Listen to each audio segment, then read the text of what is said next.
Hello and welcome to this video on an alternative specification of a linear growth curve model. My name is Geiser, I'm an instructor with QuantFish. Most people who analyze growth curve models within a structural equation modeling framework are probably familiar with the specification that you can see here on this slide. In this example, we have a design with 4 equally spaced measurement occasions. We have an observed variable y that is measured on those 4 occasions of measurement. And in the structural equation model, we have an intercept factor on which all variables load with a loading fixed to 1, and we have a slope factor where the loadings are fixed to 1, 2, and 3 for time points 2, 3, and 4. There's no loading of the first time point on the slope factor here.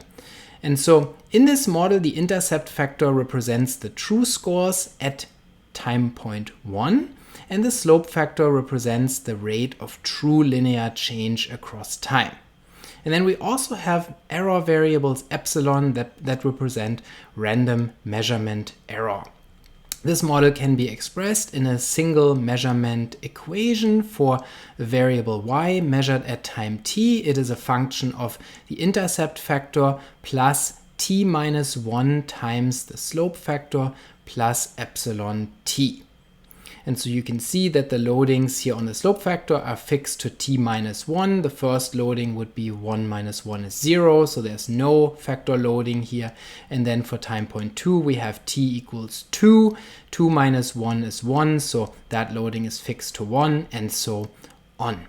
Now in this video, I want to show you that this standard way of specifying a linear growth curve model is not the only possibility. So sometimes when we analyze growth over time, we are not so interested in the initial status. So we're maybe not so interested in the intercept factor which represents the construct at time point 1, but rather we might be interested in looking at the average across time points rather than the scores at time 1. And so we can specify a latent growth curve model with a mean factor instead of an intercept factor. And that's what I want to show you on the next slide. So rather than looking at the slope factor versus an intercept factor, we can also define a slope factor in the same way as a deviation from a mean. And so when we do that, the model has, again, a factor on which all variables load with a loading of 1. And so you might think that, oh, this is the same thing as the intercept factor in the previous model. However, as we will see, this factor has a different meaning because we will specify the slope factor in a different way in this model, and that affects the interpretation of this factor that I labeled mean here. So first of all, this factor has also factor loadings fixed to 1 for all time points. And then next we have a slope factor that has loadings fixed in a different way as compared to the previous model. So now we do not set the first loading to 0 and the other loadings to 1, 2, and 3, but rather the first time point has a fixed loading of negative 1.5. The second time point has a loading that is also fixed, but at negative 0.5. The third time point has a fixed loading of positive 0.5, and the fourth time point gets a loading of positive 1.5. What that does is it changes the meaning of the first factor, which has all loadings fixed to 1, to a factor that represents the true mean across time. So it gives us then the average or the score, the true scores at the mean time point, which in this case would be time point 2.5. So that would be exactly in the middle between time point 2 and time point 3. And we have actually not observed that, but we can infer this time point by assuming that we have linear growth. So we know the growth rate. If it is linear, then we can infer what the status was like exactly in the middle of the study.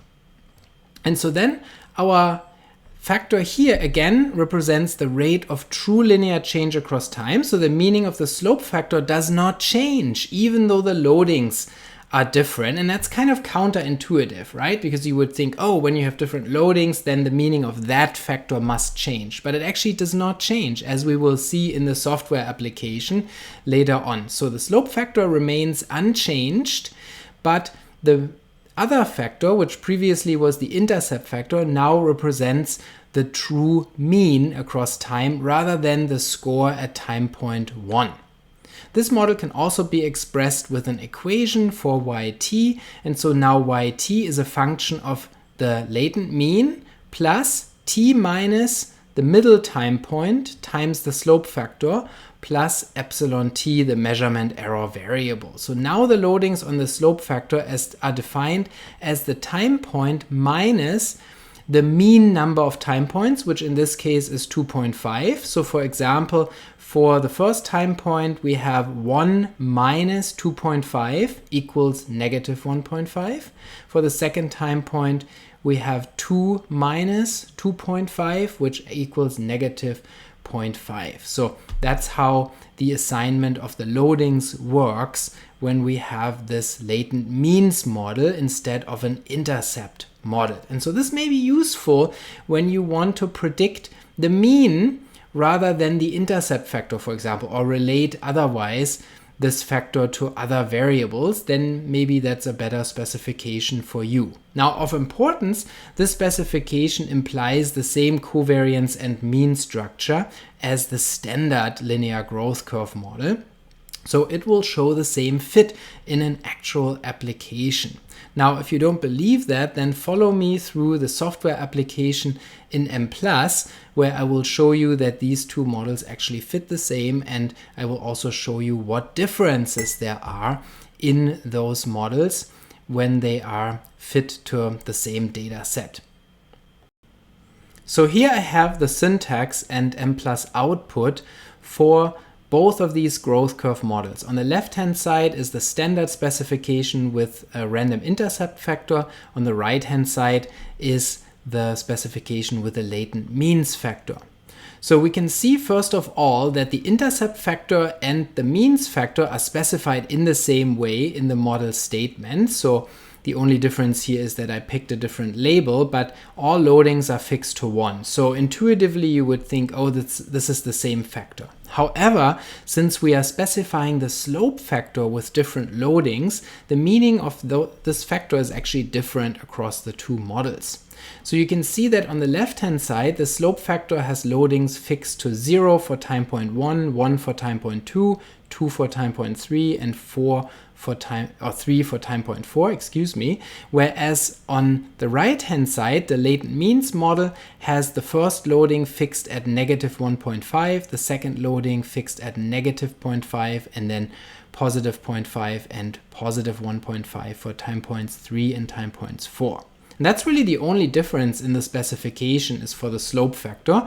The intercepts are fixed to 0 in both models, and then also the means of the latent factors are estimated in both models. So let's take a look at the model fit for both these models. We scroll down here, we can see that the chi-square test of model fit for both models looks exactly the same. The chi-square value is 4.261 in both cases. We have 5 degrees of freedom. The p-value is 0.51, indicating that the models fit the data very well. So those are not rejected according to the chi-square test of model fit. And the other fit indices are also identical. So this shows you that both specifications imply the same covariance and mean structure. Next, we're going to take a look at the parameter estimates here under model results. And so first of all, we can see our fixed loadings, which are the same for the intercept factor and the latent means factor, but are different for the slope factor, as we saw previously. And then you can also see that the covariance is different because the intercept factor is a different factor compared to the mean factor. And so here we have, in one case, we have a negative covariance. In the other case, we have a positive covariance between the two factors.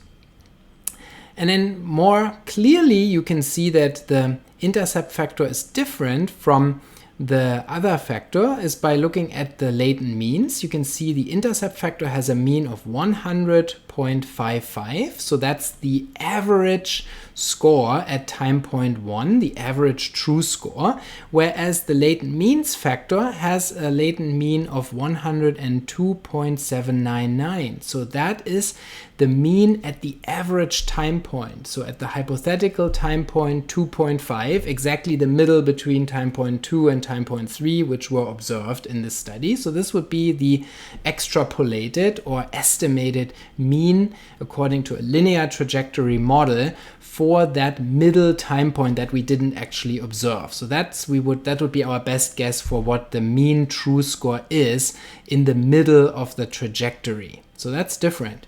Now notice that the slope factor mean is exactly the same, 1.497, 1.497. So the meaning of the slope factor really hasn't changed, even though we have changed the loadings on the slope factor, but that really only changed the meaning of the other factor. When we scroll down further, we can see that the variances of the latent variables also differ only for the intercept versus latent mean factor, but not for the slope factor. So you can see that the intercept factor variance is about 210, whereas the latent means variance, so the variance at the middle occasion of measurement, was estimated to be about 203. And then the slope factor variance again is exactly identical, 10.158 in both cases, confirming that the slope factor is no different across those two specifications. And then also you can see that the error variances that are given here under residual variances for the observed variables also do not differ between the two models, because that difference in the specification of the intercept versus latent means factor has no consequences for the measurement error variances. So this is kind of interesting, right? That you can specify a growth curve model in these two different ways. You may choose one way over the other depending on what your goals are. If you're interested in relating an initial status factor to other variables, then it might be better to use the intercept specification. If you're more interested in what the score was in the middle of the study and you want to relate that, so the average score, to other variables, then you might go with the latent mean specification. You could also use them both, since they're equivalent, they're equally valid, so to say, for a given data set, and then you could find out about both these things, the intercept factor and the latent means factor. I hope you found this video useful to learn more about latent growth curve models. If you want to learn even more about growth models and longitudinal models, check out the description for courses that we offer through QuantFish on these topics. Please don't forget to subscribe to this channel, and I'll see you next time.